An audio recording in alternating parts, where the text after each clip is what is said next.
أعوذ بالله من الشيطان الرجيم. بسم الله الرحمن الرحيم.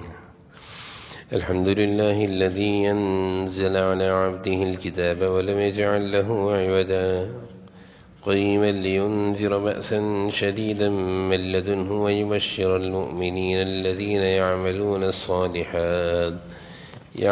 الصالحات أن لهم أجرا حسنا ماكثين فيه أبدا وينذر الذين قالوا اتخذ الله ولدا ما لهم به من علم ولا لآبائهم كبرت كلمة تخرج من أفواههم إن يقولون إلا كذبا فلعلك باخع نفسك على آثارهم إن لم يؤمنوا بهذا الحديث أسفا إنا جعلنا ما على الأرض زينة لها لنبلوهم أيهم أحسن عملا. صدق اللہ العظیم. آج الحمدللہ سورہ کہف شروع ہو رہی ہے. یہ سورت قرآن کریم کی عظیم صورتوں میں سے ہے. اس سورت کے نازل ہوتے وقت اس سورت کے اعزاز میں 70,000 فرشتے اس کو آسمانوں سے لے کر اترے تھے، جس سے اس سورت کی اہمیت اور اس کی عظمت کا پتہ چلتا ہے. اس سورت کا شان نزول بھی ایک خاص حیثیت رکھتا ہے کہ کس وجہ سے یہ سورت نازل ہوئی ہے. اس کے فضائل بھی بہت زیادہ ہیں. حدیث میں جناب نبی کریم صلی اللہ علیہ وسلم نے ارشاد فرمایا، جو سورہ کہف پڑھ لے، یہ سورہ کہف یاد کر لے، یہ شروع کی 10 آیتیں یا آخر کی 10 آیتیں یاد کر لے اور پڑھے تو وہ دجال کے فتنے سے محفوظ رہے گا. قرب قیامت ایک بہت بڑا فتنہ دجالی فتنہ. دجال کے آنے سے پہلے بھی بہت سارے چھوٹے چھوٹے دجالی فتنے نکلیں گے جو لوگوں کے ایمان کو نقصان پہنچائیں گے. سورہ کہف کا پڑھنے والا ہر ایسے فتنے سے جس سے ایمان کو نقصان پہنچتا ہو، کسی بھی شکل میں ہو، سورہ کہف کا پڑھنے والا محفوظ رہے گا. حدیث شریف میں آتا ہے، جو سورہ کہف کی تلاوت کرتا ہے پوری سورت کی، تو اس کے پاؤں سے لے کر آسمانوں تک نور ہی نور ہوتا ہے. اللہ تعالیٰ پورے حصے کو نور سے بھر دیتے ہیں. ایک حدیث میں آتا ہے کہ جو جمعے کو سورہ کہف کی تلاوت کر لے تو پورے ہفتے اللہ تعالیٰ اس کو ہر طرح کے فتنوں سے محفوظ رکھتے ہیں، ہر طرح کے نقصانات سے. وہ نقصانات جو دین کو نقصان پہنچا سکتے ہیں، جس سے دین کا خطرہ ہے، ایسے خطرات سے سورہ کہف کی تلاوت کرنے والا محفوظ رہتا ہے. شان نزول کہتے ہیں کس وجہ سے یہ سورت نازل ہوئی، سبب کیا بنا. مکہ کے کچھ سرداروں نے مدینہ منورہ کے یہودی علماء سے معلوم کرنے کے لیے کچھ لوگوں کو بھیجا کہ تورات اور انجیل کے یہ علماء حضور صلی اللہ علیہ وسلم کے بارے میں کیا کہتے ہیں. تورات اور انجیل کے یہ علماء حضور صلی اللہ علیہ وسلم کے بارے میں ان کی کیا رائے ہے. یہودی علماء نے ان سے کہا کہ حضور اکرم صلی اللہ علیہ وسلم جو مکہ میں آئے ہیں، یہ اپنے آپ کو اللہ تعالیٰ کا نبی کہتے ہیں. ان سے 3 سوال کرو. اگر یہ 3 سوالات کا جواب دے دیں تو سمجھ لینا کہ واقعی ہی اللہ کے نبی ہیں، اور اگر جواب نہ دے سکیں تو اس کا مطلب یہ ہوگا کہ یہ دعوی نبوت میں صحیح نہیں، سچے نہیں. تو ان 3 سوالوں میں سے ایک سوال کا جواب تو گزشتہ صورت میں گزر چکا ہے، اور 2 سوال کا جواب سورہ کہف میں آئے گا. پہلا سوال یہ تھا کہ وہ نوجوان جن کا واقعہ بہت عجیب ہے، جو کسی زمانے میں گزشتہ قوموں میں کسی زمانے میں سالوں پہلے اپنے ایمان کو بچانے کے لیے اپنے شہر سے بھاگ نکلے تھے اور غار میں جا کر پناہ لی تھی، ان کا قصہ بیان کیجیے. ایک سوال یہودیوں نے مشرکین کو یہ سکھایا تھا کہ یہ سوال کرو حضور اکرم صلی اللہ علیہ وسلم سے پریشان کرنے کے لیے. اور دوسرا سوال اس آدمی کے بارے میں بتائیں جس نے مشرق اور مغرب تک پوری دنیا کا سفر کیا. مراد ان سے ذوالقرنین تھے. اور تیسرا سوال، روح کی حقیقت بتائیں. روح کس چیز کو کہتے ہیں؟ مشرکین بڑے خوشی خوشی حضور صلی اللہ علیہ وسلم کے پاس آئے کہ اب ان کو ہم نعوذ باللہ پھنسا دیں گے۔ آپ صلی اللہ علیہ وسلم نے یہ سوالات سن کر کہا کل بتاؤں گا، اور آپ اس دفعہ انشاءاللہ کہنا بھول گئے، انشاءاللہ کہنا بھول گئے، جس کے نتیجے میں وہی 15 دن تاخیر سے آئی، یعنی حضرت جبرائیل علیہ السلام ان 3 سوالوں کا جواب لے کر 15 دن بعد آئے۔ مشرکین روزانہ آتے کہ کب بتائیں گے، حضور صلی اللہ علیہ وسلم کہتے کل بتاؤں گا، انشاءاللہ کہنے بھول گئے تھے۔ آپ صلی اللہ علیہ وسلم بھی پریشان ہو رہے تھے، مشرکین خوش ہو رہے تھے کہ آتا نہیں ہے جواب۔ 15 دن بعد حضرت جبرائیل علیہ السلام آئے اور پہلے تو یہ کہا وَلَا تَقُولَنَّ لِشَيْءٍ إِنِّي فَاعِلٌ ذَلِكَ غَدًا إِلَّا أَن يَشَاءَ اللَّهُ، کہ جب بھی آپ کسی کام کے بارے میں ارادہ کیا کریں تو انشاءاللہ کہا کریں، انشاءاللہ آئندہ کے کاموں کے بارے میں کہنا چاہیے کہ اگر اللہ نے چاہا تو میں ایسا کروں گا۔ اپنی ذات پر انسان کو بھروسہ نہیں کرنا چاہیے۔ حضور صلی اللہ علیہ وسلم کو ایک تو جبرائیل علیہ السلام نے اس چیز کی ہدایت دی، اللہ کی طرف سے پیغام تھا، اور باقی یہ سورہ کہف حضرت جبرائیل علیہ السلام 70,000 فرشتوں کی جماعت کے ساتھ اس سورت کو بڑے اعزاز اور استقبال اور بڑے احترام اور اکرام کے ساتھ اس سورت کو لے کر اترے ہیں۔ اور یہ وہ سورت ہے جو قرآن کریم کی تفصیلی سورت ہے، آدھے پارے سے زیادہ ہے، پوری ایک ساتھ لے کر آئے ہیں، نہیں تو قرآن کریم کی کوئی سورت بڑی ایک ساتھ نہیں اتری، سورہ کہف پوری ایک ساتھ اتری ہے، یعنی اول تا آخر ایک ہی دفعہ میں حضرت جبرائیل علیہ السلام 70,000 فرشتوں کی جماعت کے ساتھ پوری سورت کو لے کر آئے ہیں۔ اور اس صورت میں مشرکین نے جو یہودیوں کے سکھائے ہوئے سوال حضور اکرم صلی اللہ علیہ وسلم سے کیے تھے اس کا پورا جواب موجود ہے۔ پہلا سوال یہ تھا کہ اصحاب کہف کے بارے میں، تو شروع کی چند آیتوں کے بعد اس سوال کا جواب شروع ہو جائے گا، تفصیلی واقعہ اللہ نے بیان کر دیا۔ انہوں نے سوال کیا تھا کہ وہ کون لوگ تھے، اللہ تعالیٰ نے پوری تفصیل بیان کر دی، کون تھے، کتنے تھے، کہاں رہتے تھے، کیوں اپنے شہر کو چھوڑ کر گئے تھے، سب چیزیں اللہ نے کھول کھول کر بیان کر دی۔ اور دوسرا سوال ذوالقرنین کے بارے میں تھا، ان کا بھی واقعہ اللہ نے تفصیل سے بیان کر دیا اس سورت کے آخر میں۔ اور تیسرا سوال روح جو انسان کے جسم میں دوڑ رہی ہے، جس کے سہارے پر انسان جی رہا ہے، جب روح نکلے تو انسان بھی نہ رہے، اس کا سوال پچھلی سورہ بنی اسرائیل میں آ چکا ہے، اس کا جواب۔ سورہ کہف کا آغاز اللہ تعالیٰ کر رہے ہیں الحمدللہ الذی انزل علی عبدہ الکتاب ولم یجعل لہ عوجا، تمام تعریفیں اس اللہ کی ہیں جس نے اپنے بندے پر یہ کتاب نازل کری ہے، نازل کرنے والے اللہ ہیں، کسی اور نے نازل نہیں کری۔ ولم یجعل لہ عوجا، اور اس کتاب میں کسی بھی قسم کی کوئی کمی نہیں ہے، کوئی خامی نہیں ہے۔ قرآن ہر طرح کی خامیوں سے بالاتر پاک ہے، اس میں عظمتوں کا سبق ہے، اس میں ہدایت کا درس ہے، اس میں کامیابی کی نشانیاں اور راستے دکھائے گئے ہیں۔ یہ قرآن بہترین رہنما ہے، بہترین رہبر ہے، اور یہ اللہ کی معرفت دلوانے والا ہے، یہ جنت سے باخبر کرنے والا ہے، یہ جہنم سے ڈرانے والا ہے۔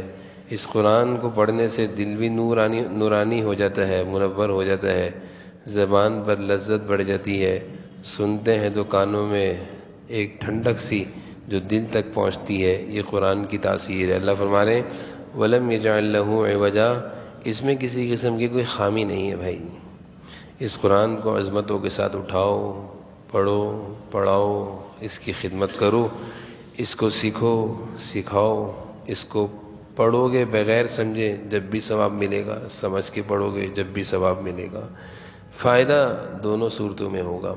قیما لینذر بأسا شدیدا من لدنہ ویبشر المؤمنین الذین یعملون الصالحات ان لہم اجرا حسنا، یہ ایک سیدھی سیدھی کتاب ہے۔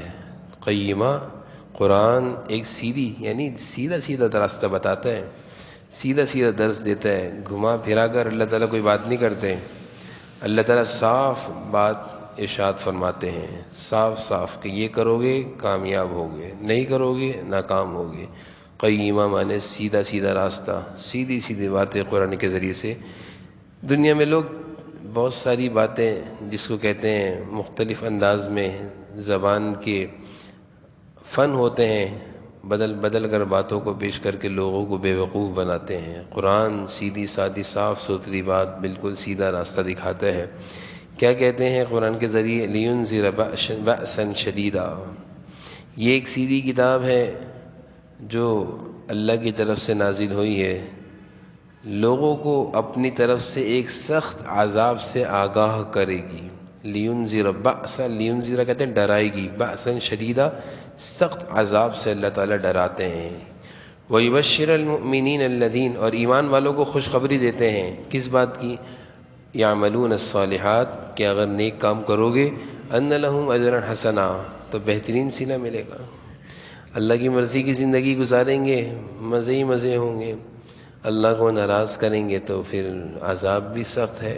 دونوں راستے اللہ نے صاف صاف دکھا دیے ہیں، کوئی گول مول بات نہیں ہے، کوئی ڈھکی چھپی بات نہیں ہے، صاف صاف اللہ تعالیٰ فرما رہے ہیں کہ اگر نہیں مانو گے، سیدھے راستے پر نہیں آؤ گے تو نہ آؤ، پھر تیار ہو جاؤ بأساً شدیدہ سخت عذاب کے لیے، اور اگر آتے ہو سیدھے راستے پر تو سن لو خوشخبریاں۔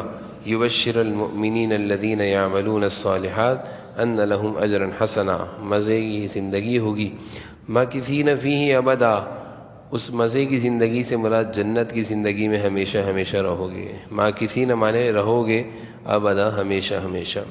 وینذر الذین قالوا اتخذ اللہ ولدا، اور تاکہ لوگوں کو خبردار کیا جائے کہ جو لوگ یہ کہتے ہیں کہ اللہ نے کوئی بیٹا بنایا ہے۔ مشرکین کا ایک عقیدہ تھا کہ جیسے کہ عیسائیوں کا عقیدہ ہے کہ نعوذ باللہ عیسیٰ علیہ السلام اللہ کے بیٹے ہیں۔ مشرکین کہتے ہیں فرشتے اللہ کی بیٹیاں ہیں۔ اللہ تعالیٰ کہتے ہیں ڈرو ایسی بات کہنے سے جس سے اللہ پاک ہے۔ وَيُنذِرَ، ڈرائیں ان لوگوں کو جو کہتے ہیں اتخذ اللہ ولدا، الولدا کہتے ہیں بیٹا، اللہ کا بیٹا ہے، اللہ ان چیزوں سے پاک ہے۔ مَا لَهُم بِهِ مِنْ عِلْمٍ وَلَا لِآبَائِهِمْ، جو بات تم کہتے ہو اس کا کوئی علمی ثبوت تمہارے پاس نہیں ہے، سنی سنائی بیکار قسم کی باتیں اللہ کے بارے میں الزام اور تہمت لگاتے ہو۔ مَا لَهُم بِهِ مِنْ علم، کوئی علم نہیں ہے تمہارے پاس، وَلَا لِآبَائِهِمْ، اور نہ ہی تمہارے باپ و داداؤں کے پاس تھا، یعنی تمہارے بڑے جو یہ باتیں کہتے آ رہے ہیں کہ اللہ کا بیٹے ہیں اسماعیل عیسیٰ، اور بیٹیاں ہیں فرشتے، اور بیوی ہے نعوذ باللہ مریم، یہ سب تم اللہ پر ایک بہت بڑا کبرت کلیمتاً تخرج من افواہہم، ایک بڑی سنگین بات اللہ کے بارے میں تم اپنے منہ سے نکال رہے ہو۔ ان یقولون الا کذبا، جو کچھ یہ کہہ رہے ہیں یہ جھوٹے ہیں، یہ جھوٹے ہیں، کذبا مانے جھوٹ بات کہہ رہے ہیں۔ اللہ کو یہ چیز پسند نہیں ہے، اللہ کی طرف بیٹی کی، بیٹے کی، بیوی کی نسبت کرنا۔ آگے حضور صلی اللہ علیہ وسلم کو تسلی دے رہے ہیں کہ آپ ان مشرکین کے ایمان نہ لانے پر اتنا غمگین ہوتے ہیں کہ ایسا لگتا ہے کہ آپ اپنی ہی جان دے بیٹھیں گے، یعنی گھٹ گھٹ کر اپنے ہی آپ کو ختم کر لیں گے۔ اللہ تعالیٰ حضور صلی اللہ علیہ وسلم کو تسلی دے رہے ہیں کہ اتنی فکر نہ کریں، صحیح ہے، ان کو سمجھائیں، مانیں گے ان کا فائدہ ہوگا، نہیں مانیں گے یہ جائیں گے جہنم میں، لیکن ان کے لیے آپ اتنا گھلیں، اتنا گھٹیں کہ اپنی جان کھو بیٹھیں، ایسا نہ کریں۔ فَلَعَلَّكَ بَاخِعٌ نَفْسَكَ، اللہ تعالیٰ فرما رہے ہیں اے پیغمبر، باخع نفسک علی آثارہم ان لم یؤمنوا بہذا الحدیث اسفا، اگر یہ لوگ قرآن کی اس بات پر ایمان نہ لائیں، اگر یہ لوگ ان لم یؤمنوا بہذا الحدیث، ان باتوں پر ایمان نہ لائیں، تو کیا لگتا ہے کہ ایسا لگتا ہے جیسے آپ افسوس کر کے ان کے پیچھے اپنی جان ہی کھو گلا بیٹھیں گے۔ باخع کہتے ہیں اپنے آپ کو گھلا دینا، جیسے والدین اپنی اولاد کے لیے گھلتے ہیں، کڑتے ہیں، اردو میں کہتے ہیں کڑتے ہیں، ٹینشن لیتے ہیں کہ یہ سدھرتی نہیں ہے، یہ سدھرتے نہیں ہیں، سیدھے راستے پہ نہیں آتے۔ پھر والدین کی بھی دو قسمیں ہیں، کچھ وہ ہیں جو اپنی اولاد کی دنیائی کی فکر کے لیے گلتے ہیں، اور کچھ وہ ہیں جو اپنی اولاد کی دینی فکر کے لیے گلتے ہیں کہ نماز نہیں پڑھتے۔ تو گھلنے کو سمجھا رہا ہوں، حضور صلی اللہ علیہ وسلم اپنی امت کے لیے گھلتے تھے، اور اللہ تعالیٰ کہہ رہے ہیں لم یؤمنوا، ان کے ایمان نہ لانے پر ایسا آپ گھلتے ہیں جیسے آپ باخع اپنے آپ ہی کو ختم کر دیں گے، اپنی ہی جان کھو بیٹھیں گے۔ یہ اللہ تعالیٰ کی طرف سے حضور صلی اللہ علیہ وسلم کو تسلی ہے۔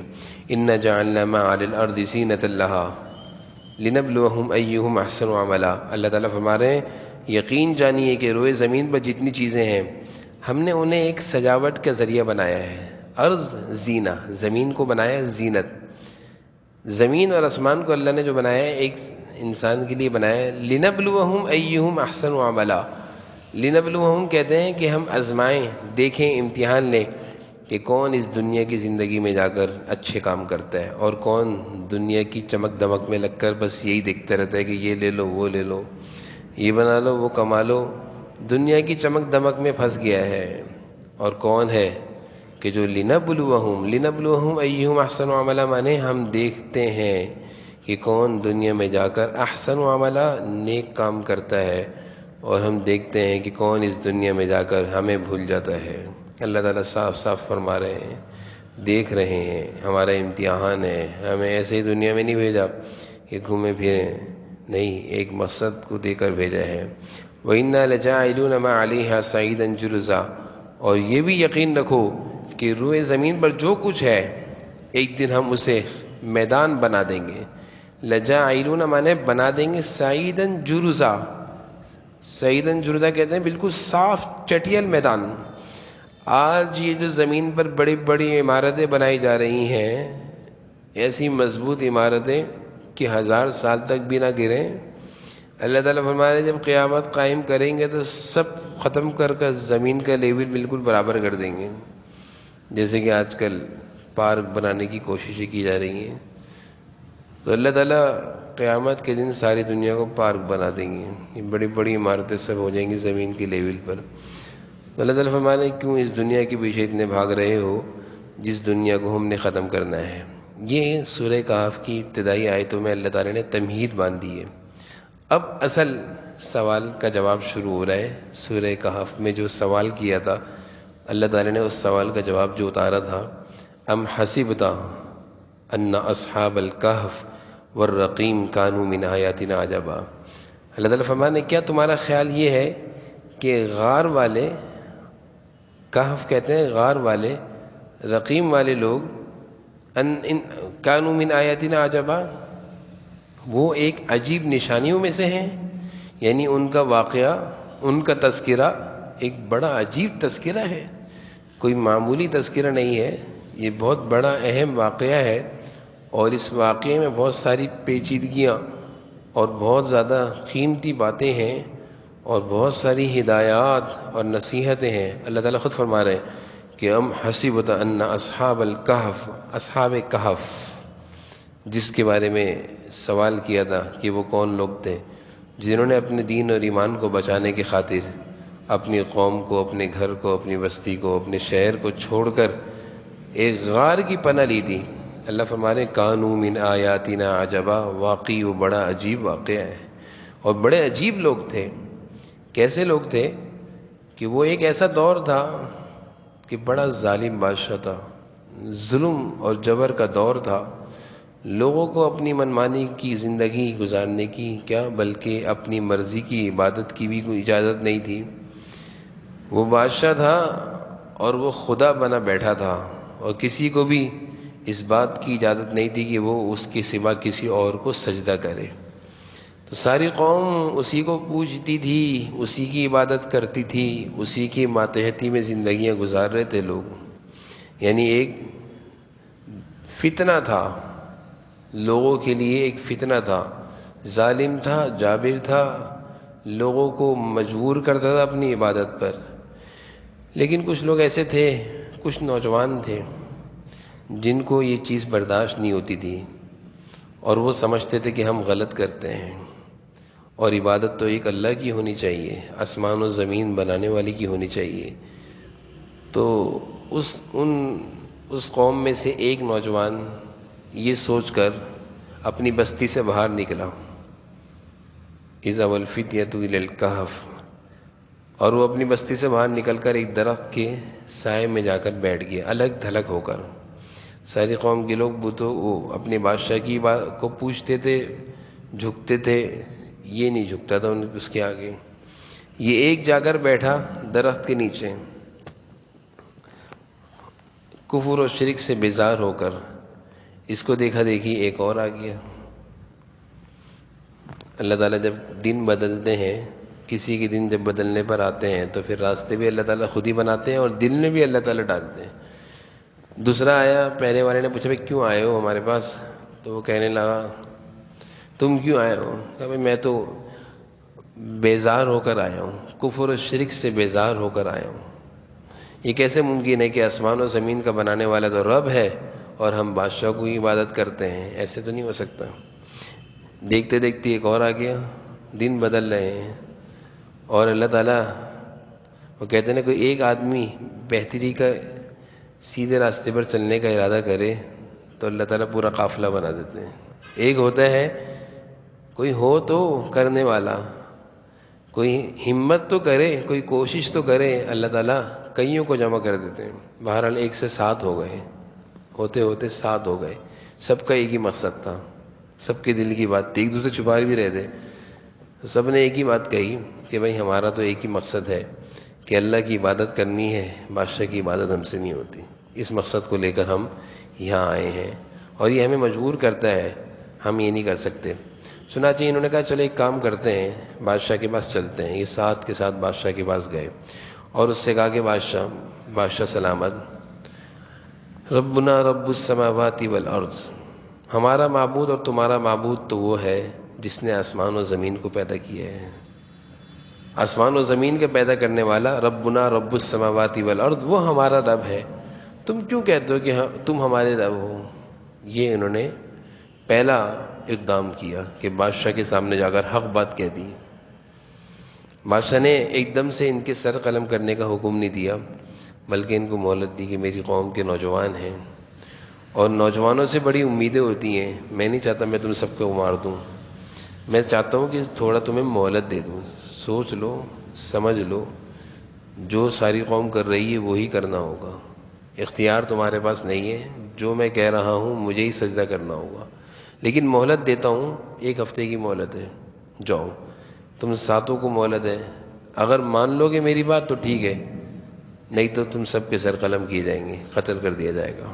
یہ سارے نوجوان نکلے وہاں سے اور نکل کر انہوں نے جا کر دوبارہ ایک جگہ بیٹھ کر مشورہ کیا کہ بھائی ابھی تو وہاں سے بچ نکل آئے ہیں، اب اگر اس کی ہتھے چڑھ گئے تو بچے گے نہیں، یا تو اب دوبارہ سے ہمیں وہ کفر و شرک میں کافر بنائے گا یا مار دے گا۔ تو جب ہم نے اللہ کے لیے ارادہ کر ہی لیا اس کو چھوڑنے کا، اور کفر و شرک سے جب ہم توبہ طائب ہو ہی گئے ہیں تو اب اس کے پاس دوبارہ لوٹ کے نہیں جانا۔ اگر اپنی بچاؤ چاہتے ہیں، اگر ہم اپنا بچاؤ چاہتے ہیں تو پھر ایک ہی راستہ ہے کہ اس کے پاس اب ہم نہیں جائیں گے۔ اب اللہ تعالیٰ ہمارے لیے کوئی راستہ نکالیں گے اور ہم اللہ سے دعا کریں گے اور ہمت کریں گے اور شہر سے نکل کر کے دیہات میں چلتے ہیں اور کوئی غار تلاش کرتے ہیں، اور وہ غار ایسا ہوگا کہ جس میں ہم رہیں گے اور سب لوگوں سے چھپ کر رہیں گے، تاکہ لوگوں کی نظروں سے ہم چھپے رہیں اور کسی کو ہمارے بارے میں معلوم نہ چلے۔ ایسا نہ ہو کہ ہماری کوئی مخبری کر دے، کوئی شکایت کر دے اور بادشاہ ہمیں بلا کر قتل کر دے یا مجبور کرے کفر و شرک پر۔ تو یہ ایک ایسی جماعت تھی 7 نوجوانوں کی جنہوں نے صرف اللہ کی عبادت کی خاطر، اللہ کو راضی کرنے کی خاطر اور کفر و شرک کے ماحول سے، گناہوں کے ماحول سے نکلنے کی خاطر ایک بڑا قدم اٹھایا۔ اور پھر آگے کیا ہوا کہ اللہ تعالیٰ نے ان کی کیسی مدد کی اور کیسا معاملہ چلتا رہا، یہ انشاءاللہ اگلے دروس میں آتا رہے گا۔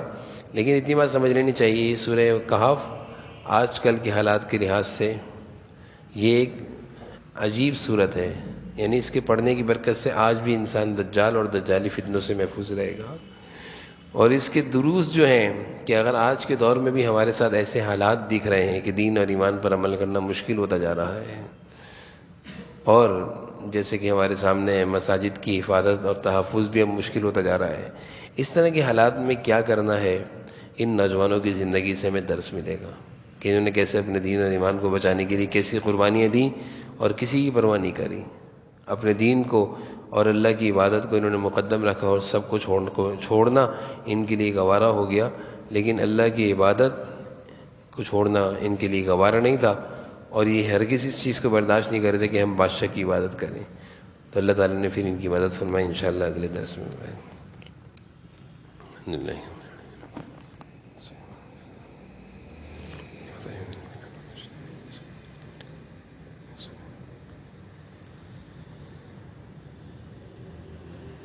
صلی اللہ تعالیٰ نبی الکریم علیہ وسلم.